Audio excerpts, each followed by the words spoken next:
Welcome to the Brownwood Lions Coaches Show, everyone. It's Wednesday. I am Derek Stuckley here on KOXE, joined by Brownwood Lions head football coach and athletic director Sammy Burnett, and a couple of special guests we will introduce here in a second. First of all, Coach, 2 days away from the game against Glen Rose, so how are you feeling about things? We multiplied. Yes, we did. I'm feeling great. We've had great days of practice Monday, Tuesday, Wednesday. I think our kids are focused. We understand, in the last three games, we sort of dictate what happens. The first game, we allowed too many points to overcome, fought to the bitter end, just didn't get the victory. Played really well for 4 quarters against a Marble Falls team, and were dominant, and then came out against Burnett and sort of started off slow, sort of the way we practiced early in the week, and had to overcome adversity early in that game to win. But the common denominator in that is our kids never quit, never thought they had a chance to lose, always knew they could overcome, and they did, and they've sort of carried that into practice this week. We've had 3 really good days. I think we have a good scheme. We have some kids that are injured that other guys are going to have to step up and fill those roles, but they've done a good job with that, so I'm really pleased with the kids, their chemistry, and their desire to be successful. They're working really hard, so I think that Friday we come out against a really, really good Glen Rose team. I think we're ready to be in for a dogfight and make it exciting. So they got the message that they needed to practice a little harder this week? They did. As a coach, you can holler and yell all you want, but if they're not receiving that message, however it's given to them, it's not. You can't be successful. But they take ownership in themselves and what they're doing, and we have great leadership from all classes, to be honest. And I think that they're gelling and working hard, and they're pushing each other in practice to be better. We don't take plays off. It's good on good all the time, and they're just getting better as they grow through it. All right. Let's talk about Glen Rose a little bit, then we'll talk to the guys here. Just kind of talk about Glen Rose offensively, defensively, what you're expecting to see from them. I think they're very good offensively. They got good skill guys. They got good linemen. Quarterback's really good. He likes to run the football. Does a great job of that. They put a lot of points on the board this year. They're very senior heavy. I think they have 23, 24 kids, seniors on the roster. I think they have 36 total. Knowing, like I told our kids, we've tried to play them for the past 4 years and just hadn't able to connect that. They had a good team, knew they were coming in, so an opportunity for us to pick them up. Proximity is good when you have to travel to or from. So I thought that was a good connection, a great opportunity for us to sharpen our skills for we get to district, and they're a worthy opponent. They're ranked in the top 5, top 10, depends on what poll you look at. They've been there all year. They're solid defensively.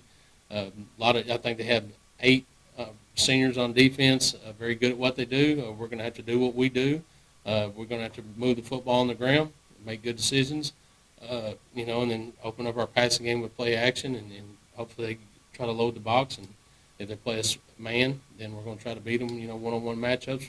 And then defensively, we've got to be sound, stop the run first, make them throw the football, and be solid on the back end, make sure we're taking care of our responsibilities. But if we do that, we feel like we're as good as anybody, and we plan on it being a ball game. Looks like their quarterback's been a pretty dangerous dual threat so far. Just kind of talk about slowing him down a little bit. Well, our goal is if you have a dual threat quarterback, what people try to do with us, you're either going to make him give it or you're going to make him keep it. So we're going to take one of those threats away. He's either going to have to give the ball to that running back or he's going to have to throw the ball downfield. We're going to try to keep him from running and sort of stymie that part of it, make the decision for him and let us dictate what we want to do, and not let them dictate, put their will on us. So we're going to try to take his run game away, make him give it to the running back. If that's not successful, then they're going to throw the ball down the field. As far as y'all go offensively, had a good balance between the run and the pass. Just talk about how important that is to y'all's success. It's huge for us. If they're going to drop back and play their zones like they want to and put 5 or 6 in the box, we feel like that's a very good opportunity for us to run the football. We've had success against everybody we played this year running the football. So offensively, as you know me, I believe that the run sets up the pass. If you're running the football, it helps your play action, it helps your bootlegs, and also when that box tightens up and those safeties start working in the box more and more to help with the run, then we feel like we can beat them over the top of the passing game. If they're going to sit back there in that zone, I think we can pick them apart and just make good reads and throw the football, but I think everything's still dictated by the run. We got to set the run game up. If we're just dependent upon the pass and they're able to drop and cover in zones, that's not a benefit to us. So the run game will set up the pass, but I think we have a good scheme. We have some things that are new, and we've been really working hard at that, so I'm excited to see, how that turns out. Any other keys to the game for y'all Friday night? Yeah, special teams is huge. You look at the games that you saw on TV. Texas is a great example. Didn't score going into the half. I had an opportunity to kick a field goal. They missed that field goal. Thought that didn't have any bearing on the game. They wound up losing that ball game. You watch the NFL, Denver and Seattle played the other night, and Seattle won the special teams game, and opportunities that Denver had to win that football game, they didn't do. We get inside the red zone. It's important that we punch it in. Our goal is always to get points on every possession that we have, whether it's a touchdown or field goal, and that's still our goal. Every time we touch the ball, we need to put points on the board, continue to put pressure on the other team. All right. Well, you got a couple of guests, so how about you introduce them to everyone who doesn't know them? Sure. The one sitting right beside me is a quarterback, junior Ike Hall, and the one to his end is junior defensive tackle, nose guard, depends on where we want him at, Quentin McCarty. So opportunity for y'all to see their faces and get to know them a little bit and let them tell you a little bit about the team. All right, well, let's start with Ike. You've got 3 games now under your belt as the varsity quarterback, so how do you feel you are progressing? I feel like I'm progressing pretty good, and the line's starting to click, and the receivers we're actually running our routes and getting good at that. Are you pleased with the amount of success you've had, the way you've been picking things up? Did you think it would be a little slower, a little faster, or are you about on track? I think I'm pretty on track right now. I thought that I was going to be like a little slow coming into it, getting used to all the new speeds, but it's going pretty good so far. Just kind of talk about your ability to be a dual threat, both to throw and run the ball, and how important that is for the offense. It helps the offense out a lot. We can spread the ball around, and confuses the defense. They don't know what to do. How are you feeling about the play your offensive line up front? Offensive line, we started off slow last game, but then we picked it up together, and then we looked pretty good. In the passing game, y'all lost Jason Jackson for a while, but some of the other guys are stepping up. Thad had a big game Friday. Just kind of talk about the different weapons y'all have in the passing game. We got Thad, Dobb, Jordan, and Case. They're all pretty good receivers. And we just throw the ball to them, and they're going to do their thing. Okay. As far as playing Glen Rose Friday night, what are you expecting to see out of their defense? I'm expecting to see, they like to drop a lot of people in the coverage, so I'm just ready to see what opens up. Okay. All right. That'll work. Good luck to you Friday night. Quentin over there on the defense. Of course, the defense has shown lots of improvement from last year. I guess, what do you feel has been the biggest change for y'all this year compared to last year? Our biggest change definitely this year from last year is everybody wants to get to the ball first. Everybody wants to get to the ball. Everybody's hustling the ball. You want to be the first one to be at the ball when the whistle blows. Defensive line has dominated the line of scrimmage a lot in these first 3 games. Just kind of talk about y'all's performance up front and what's been the key to that. We have a great D-line coach. He's always on us. He's trying to get us better. We like just to fire off the ball, playing their sideline of scrimmage, and just compete every play. We want to dominate the other team. We want to dominate the line of scrimmage. That's where we win the games at. Okay. As far as your performance, you've had a fumble recovery, been in on a bunch of plays. Just how do you feel you're performing this year? I feel like I'm performing pretty decent right now. I feel like there's always some improvement to be made, but I feel like that throughout the season, I'm gonna progress. I'm gonna get better and better throughout the season, and try to just get my teammates better too, and just pick up on them. Okay. Talked with Coach about this Monday, but the Wiley game, y'all give up 30 points in the first half, but then y'all shut them down the second half. Burnett's up 14-0. Y'all shut them out basically the rest of the game. Just kind of talk about the way y'all have been able to make adjustments and fix some things as the game has gone on. Well, just being able to calm down and relax, and knowing that it's a long football game. There's a lot of time being played.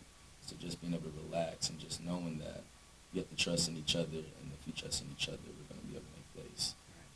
So as far as the Glen Rose offense goes this week, what are you expecting to see out of them? Glen Rose offense, they have a great quarterback.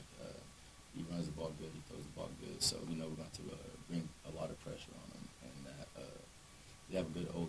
We're going to play very fundamental, play gap to gap, and just win the line of scrimmage. Okay. All right. Well, when y'all aren't on the football field, what do y'all like to do in y'all spare time? Spare time, just hang out, play video games. Talk trash to each other. Talk trash to each other. Rough house a little bit. Mm-hmm. We all stay healthy. Yes, we need everybody staying healthy.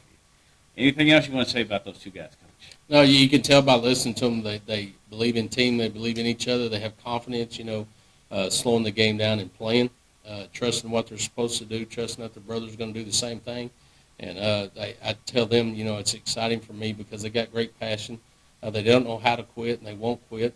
They don't really worry about the score. They don't worry about the down and distance or where the ball is. They just go out and try to execute and win the next play. And that's the mentality that they've had and that they've carried over since the start of the season. And the good thing for them is, as you heard both of them say, there's room to grow. We haven't maxed our potential yet. Every week we're working to get closer to that. And the expression what I've shared with them is, there's a lot of teams out there that have reached their potential already. They're not going to get any better. They're playing at a high level, but yet they don't have room to grow. We feel like at times we played at extremely high level, but there's been times that we haven't played at a high level. We're trying to be consistent and play at a high level, but yet continue to grow and reach our potential. If we do so, we feel like we can play with anybody. No, we touched on this a little Monday about the health of the team. How is things looking at this point? Well, of course, JJ's out again this week. So is Dryden. Dryden has a doctor's appointment soon. Hopefully, we're still praying that we may hear something positive from that, and that he may have an opportunity to come back this season. We have Colton McMillan's out with a shoulder injury. Case Markham has had a shoulder injury. He hadn't practiced this week. Don't know if he's going to play Friday or not. Then, of course, Ike's struggling with a toe and an ankle, but he's been treating that. Colin's been treating himself. Slade Espinosa has a bruised knee that he's been treating. So not only we're banged up or bruised up, but football's a violent game, and our kids are violent, and they're going to get bangs and bruises. But the thing is they're responsible about what's going on, and they're getting those things treated. We have Jordan Nickerson has a broke knuckle, but he's going to play through that. Buddy taped that finger, put a little brace on that, and go out there and play. It would limit him as a receiver. He can still go attempt to catch the ball. We're not afraid to throw it to him. But that will limit his opportunities at receiver. But we still feel he can go play in the back end and make plays and cover defenders. So we're banged up, but, it's working towards getting to the middle of the season. We expect that. Our hopes and prayers that we don't get anybody hurt and we stay injury-free. We can handle the bumps and bruises. We can work through that and play through that. But what we can't handle is those injuries that are going to sideline us. We don't have the depth really to continue to get hurt. So our prayer is always that we stay healthy and we make it through these next 3 games and learn from those 3 games and be victorious, and then get ready for what we feel is going to be a really, really positive district.